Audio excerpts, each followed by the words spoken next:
Since we're in full season, let's talk about eclipses. Just like their mythological counterparts, eclipses have a hidden effect. From an astronomical perspective, though they seem like an anomaly, they're actually a perfection of the Sun, Moon, and Earth orbital system. That is, they're very powerful new and full moons. The points at which the system perfects are the lunar nodes, which are immaterial mathematical points, but which still have a very felt pull on us. They function on an axis which is always 180 degrees apart.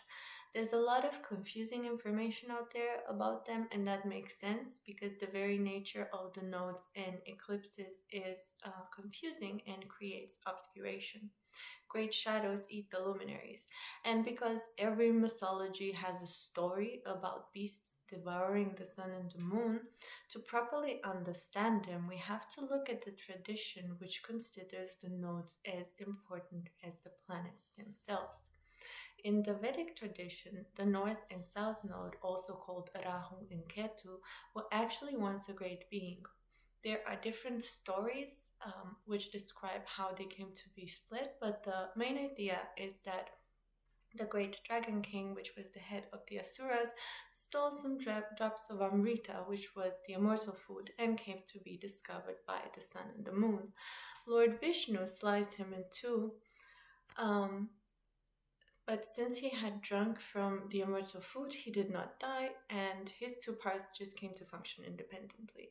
These parts were placed beneath the great ocean, never meeting but keeping everything in motion. The head, Rahu, and the tail, Ketu, came to be known as particularly cruel amongst the planets, constantly torturing the sun and the moon for betraying him. So the eclipses happen whenever the sun and moon align with the head and tail. It is when they get swallowed and released.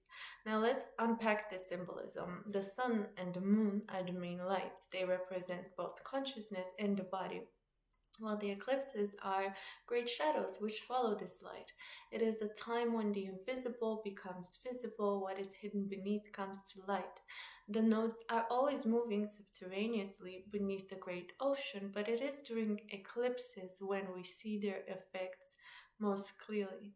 Eclipses usually mark culminations, either beginnings or endings of things, but these events are always tied to a longer storyline which the nodes are weaving beneath the surface.